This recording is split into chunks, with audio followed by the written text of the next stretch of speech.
Hi Virgo. Welcome to your mid-November lunar eclipse in Taurus reading. So we're taking a look from the middle of November on, but I think the eclipse is a great day to do the reading. Today is a day full of revelations, but for you, the next couple of weeks, especially tomorrow, is a day to be really careful about what you say. The Knight of Wands here tells us that you're being a bit reckless with your opinions. You're assuming that you are in the majority with your opinions. You're not. So even if you feel really confident, like you're able to readily articulate your views, even if you feel totally confident that everyone around you feels the same way as you, I think you'd be surprised to learn that that's not the case. You are in a work environment to make money, not to run for office, not to talk about politics, not to talk about social justice. Be careful. Of course, something's important to you, you should say something, but there is a chance in a work environment of that not going so well. And we want to be careful about the trajectory of our career, right? This path of ours, we want to make sure that we stay on it. The Chariot can be a card that denotes some emotional instability, which is possible once you've painted yourself into a corner where people are beginning to look at you differently because of what you've revealed. Making no assumptions at all about how people think is a great start. Now, also here, work is giving you quite a lot of confidence, which is nice. Gives you direction, which is nice. It's exhausting, which is also nice. It's all the things. It's serving you well.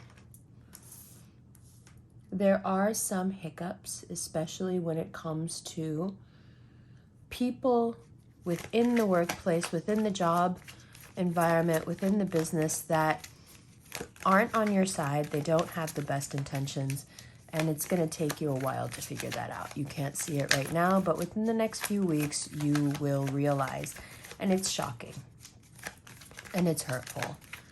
I think the most hurtful part of it is just the level of mendacity. There's just so much lying. So I'm sorry for that. But now that you know in advance that there is someone around you who doesn't have the best intentions, I bet you even know who it is. It's someone who likes a lot of attention themselves. They like to redirect the attention, the conversation to themselves whenever they can. And it's always felt like they had a bit of distance from you.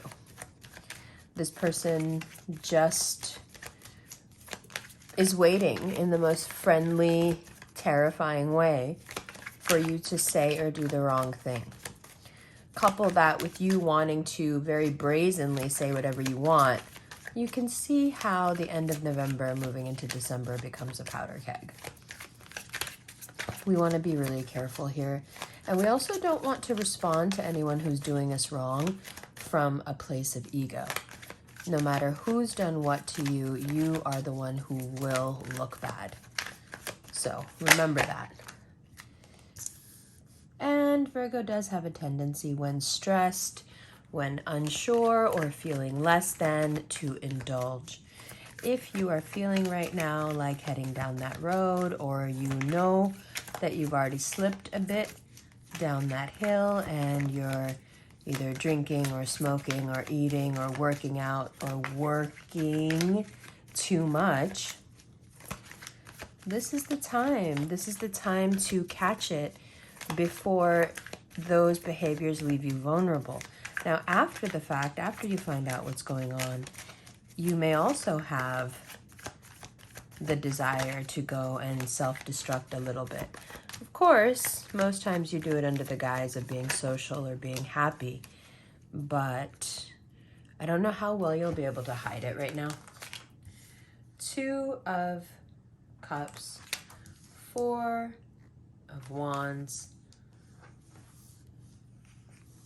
that Capricorn card, and the Tower.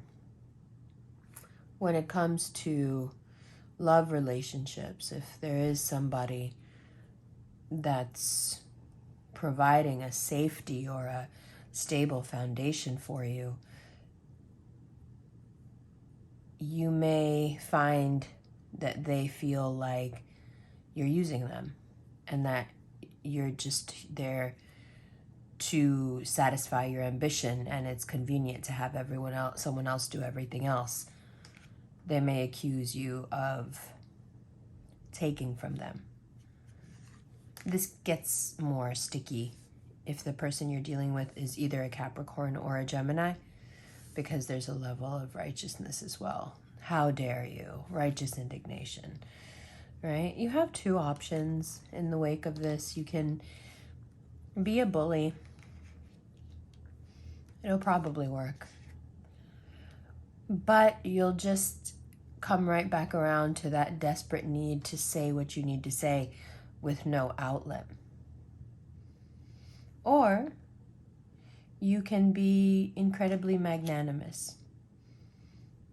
You can acknowledge that everybody is in a certain amount of pain and isolated, and that everybody can become better when they are connected to others.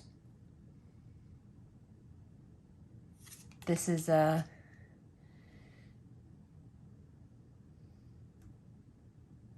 moment amidst the diversity. This is a moment amidst the chaos where you can and should and are being asked to make a choice. Make a choice of who you are and what's important to you and who you're not. Who your parents tried to make you into, who your school tried to make you into, who your partners tried to make you into. You're none of these things. You have a deep desire to be completely free and live an indulgent Venusian life. And for that, you need money and power. The quicker you hook up with someone who has power, the quicker that money you're looking for comes in. Once you feel that really special connection, whether it's the end of November or early December, you'll know it from the speed. It moves really fast. You're able to say many, many things that you couldn't say before. You can actually see a stable foundation with this person, again, even though you don't know them very well. It's like they have a shorthand language with you. It's all very exciting, and I think you'll look back at this eclipse and this full moon and remember it as the one where things turned around and you started to be hopeful again that everything will be okay. The day that you left so much behind and started being kind and compassionate to yourself, and of course that immediately led to you being even more successful, mashallah, and hopefully even more vulnerable and not afraid to look at the sadness, to look at the despair that comes with being human, but to rise above it and have faith and know that everything will be okay. To have a mind that you can use to elevate yourself, to let go of what's kept you shackled and heavy for so long and unable to move freely. It'll make room for your dreams. If you have an Aquarius in your life, especially one that's trying to pull you into something about making money, be careful. I would stay away from that. It's not the opportunity you're looking for, and it could cause a lot of issues later. Now, when it comes to these cups being filled,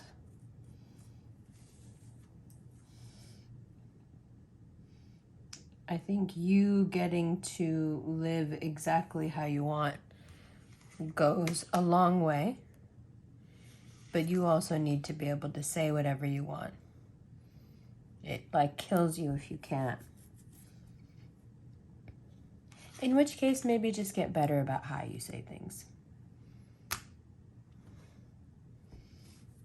Or realize that some things, even though you may not think they're controversial, should be hidden because they can cause dire consequences, really bad ones, and a lot of regret, and a lot of pain.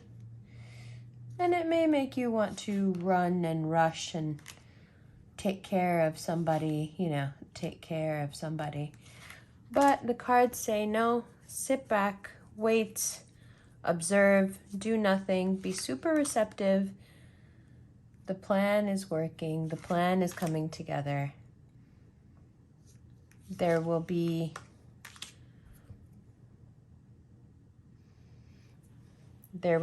a moment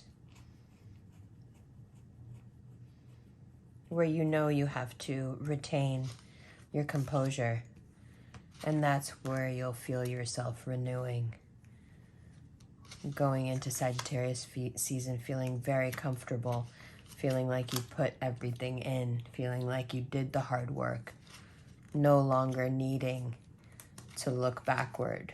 The truth is so loud. So loud, so loud. Nothing left to doubt. The truth is so clear. Mars retrograde in Gemini takes you back to that happy place. A place you can find again, even if it is slowly.